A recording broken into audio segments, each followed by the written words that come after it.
Santa Clarita election coverage, only on KHTS.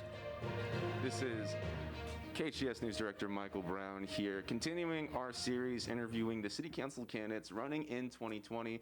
We got the last one up for you here today, sitting here now with first-time runner Selina Thomas. Selina, how's it going? Good. Thank you for having me. Glad to have you here. So, first off, very important question. Why are you running for city council? Thank you. It was a great question. And I definitely have spoken many times about kind of the organic way this happened, in that I work with small businesses daily. I own 6 Degrees HR Consulting, and at the height of the pandemic, it became apparent that there was going to be a long recovery, and specifically and especially for small businesses, which is my expertise. A lot of the issues that occurred during, in terms of the PPP, unemployment, all of those nuances required someone that is experienced in the crisis so that they can work towards the recovery and advocate. So that's the reason why. We're going to have you get your mic a little bit closer to yourself. Sure. Sorry about that. Should have caught that ahead of time. So, obviously, as you're saying, COVID is kind of what brought you into the race. What would you be doing as a city council member to address the COVID crisis, and how do you think the city has handled it so far? Well, I think because we didn't have a COVID handbook and a pandemic handbook, there was a lot of limitations to what the city could do, because you don't know what you don't know. And so my first order of business would be to help develop that response in a way that was obviously supportive to small businesses. They are the backbone of this country and community. As I said many times before, we're a sample of what's happened nationally, but we can definitely be the model for how to recover. And so advocacy and understanding what's happening at that level is important. So the first order of business would be to put a coalition of businesses together. No one knows better than a small business the pains of this crisis than them. And then, of course, they can speak better of what it looks like for their recovery. Each industry is different, but the coalition would help define what that help looks like, because it's coming from them. Now, talk to me a little bit more about that coalition in terms of small businesses. Are you imagining a bunch of different businesses from different industries, or maybe some sub-commissions for specific industries? How do you picture it? Absolutely. Different industries would be important. We have some people, as we talked before, that are considered essential, some that are non-essential, and then, of course, helping to redefine what essential means. Certainly, if you spoke to certain businesses, they would consider themselves essential by way of their contract, by way of their specialty. So it's important that that definition is defined, and then, of course, if they're not, how do they reinvent themselves? So the coalition would help in developing that, and then, of course, set the pace for the infrastructure moving forward. It is, when moving forward, going to be several years. I would think way beyond this term. And just in terms of economic recovery, you mean? Absolutely. Just economic recovery, but then the recovery of what does that business look like 4 years from now. I have a painting company that has evolved into doing disinfecting. So what do they look like in the second year of this crisis? Are they able to find a balance and continue to do both? Is there going to be a need to do both? But we definitely have to be able to start with them, and they could speak to those issues better than anyone. Now, you say 4 years from now. Do you personally see small businesses in Santa Clarita going back to the way things used to be? Obviously not in the immediate future, but in that 4 or 5 years from now? Or do you see this as kind of a forever changing event? I'm positive it's forever changing. I mean, and we spoke about schools. There's going to be a different way to handle academics. There's going to be a way to handle everything moving forward, because this is kind of our first taste nationally and internationally at a pandemic that shut everyone down. And so I don't think anyone's going to be able to go back to, and we hear the term often, new normal.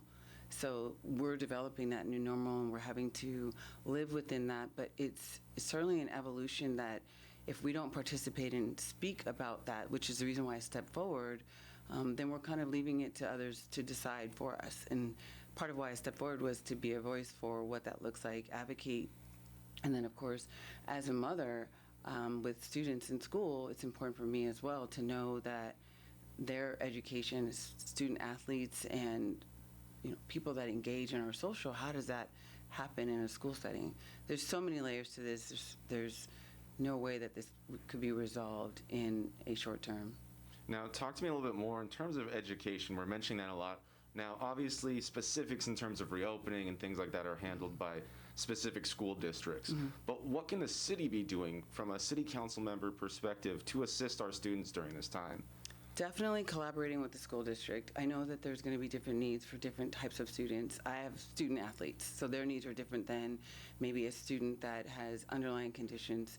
So just being able to help define for each particular type of student and their needs what it looks like. My father was a superintendent of schools, principal when I was in high school, and I remember the different challenges he had, and certainly never could have anticipated something like this happening, but there was always a need to collaborate at the school district level with public health, with the parents that are obviously invested in knowing what your plan is for your child, and then of course for athletics. So all of those layers need to be placed in a setting that allows not only for people to make a plan with the public health information, but also the needs of those students in mind. Now, you're talking about collaboration here, but is there anything specific that the city could be doing, whether that be grants or scholarships, or we were talking earlier about Chromebooks and helping get Chromebooks out to students. Is there anything that the city can be doing to aid and collaborate with those school districts? Well, definitely tapping into the school district about what those needs would be. I know that we were able to, in our community, get our kids on Zoom, but we're to the south, not everyone has that same access. So checking in about the access, not everyone is able to do that, and then developing a fund that would allow for that. And then of course, if there are certain phases that they can be on campus to do some schoolwork socially distant. I know at Saugus they've done a lot of things to like physically change the environment to allow for a lower capacity, and then maybe having a system where their days are alternate and you don't have as many people on campus. There's a lot of creative things, but the schools and the public health will always have to collaborate because, again, the health of the kids and the teachers is important. So until we have an understanding about this virus and a vaccine and a real understanding that vaccine's effective, we're going to have to work with public health. We talked about public health yesterday on the Signal Zoom, and it was important to help people understand that if we're being brushed with a broad stroke with LA County's public health numbers, then we don't have an opportunity to utilize the data that's specific to us. So I think a public health department or some sort of pseudo public health department for this crisis would be appropriate for Santa Clarita. And now you're talking about a Santa Clarita specific or even maybe a North County specific health department. Yes. Gotcha. Now, staying along the lines of public health, going away from COVID though, talking to Santa Clara Valley Sheriff Station officials, the number of fatal overdoses is on the rise here in Santa Clarita, especially related to fentanyl. What can the city be doing to kind of combat this opioid epidemic that we're still facing? Such a great question. And I know that there are outreaches that work specifically with that demographic. I think they should start with who is currently outreaching, because that is going to be essential for them to understand how to combat it, why it's happening, the numbers, the analytics about the deaths are obviously going to be important for them to know. That outreach program has that information because that's part of their outreach, is to understand who's struggling with this. If they collaborate with that, and I know there are several church-based outreach groups that provide support in this area, that's the source that they should start with. Gotcha. Now, sticking along the lines of residents and resident concerns, a recent survey released by the city found that traffic in the city is now the number 2 concern. Obviously, number 1 is now taken up by COVID-19 because the year 2020. Do you think that means traffic is getting better in the city? Why or why not? And if not, what kind of infrastructure improvements should we be making in the city? Well, it should always start when there's additional development. They should have considerations for the impact of that new development, that additional population impacting the existing. And of course, we can't really have a real reflection of what it looks like because COVID has a lot of people working from home. So what does that look like in real life when people get back out and we're able to do more things? So I think waiting until that is really in place and we're in a different phase of our reopening would help measure what the response should be. Gotcha. Now, another large population here in Santa Clarita is our veteran population. And obviously, they've been impacted by the COVID-19 pandemic just as much as everybody else. What can the city be doing that they're not already doing to really assist veterans here in Santa Clarita? Sure. So I'm a daughter of a veteran, and so at no time would I ever believe that we could do enough for a veteran. So we could always do more. We can always have outreach that supports what their concerns are and what their issues are. I wouldn't exist if my dad wasn't a veteran and hadn't served. So for me, again, starting with who's already in place to support them and find out what the needs are and develop a collaboration with them so that there is a constant communication about what that looks like, what the needs are, because they're evolving. As a veteran gets older, I know their needs increase, and so that would be an important demographic for that to be shared and also addressed in whatever plan that they make for that Veterans Affairs or the Legion. That's really important. Veterans will never be able to receive as much as they deserve.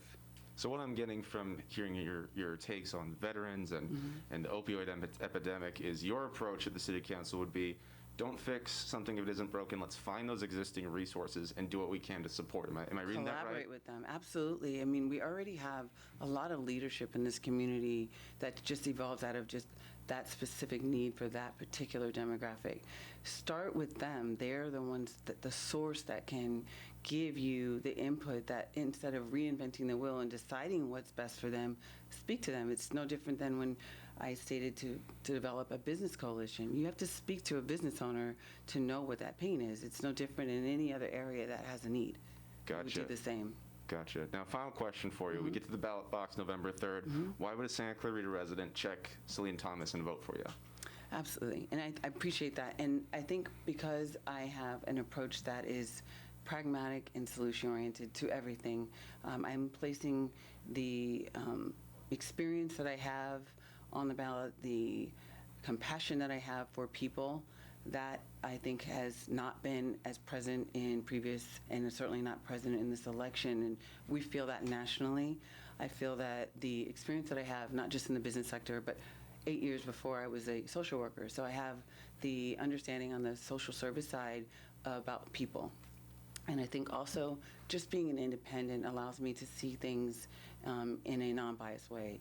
I'm biracial. I have always come into my approaches seeing things from both sides. And I think that provides a city council member the opportunity to work with people across the aisle. Even though this is a nonpartisan race, we know that everyone defines things by party. But I have often been the neutral and the mediator and bridge the gap in employee-employee relationships as well as in the social service sector. So I think that's the reason why. Awesome. Well, Selina, thank you so much for joining us. And thank you, everybody who listened this past hour. Thank you. We heard today from Jason Gibbs, Selina Thomas, and earlier we also heard from Douglas Frazier. You can go back, check those out on our Facebook page at KHTS Radio, as well as the ones from yesterday. And tune in tomorrow. We got one interview at 10:40, continuing this series, interviewing all Santa Clarita City Council candidates for the year 2020, your only source to hear from all the City Council candidates. Thanks again, everybody. Signing off with KHTS News, this is Michael Brown.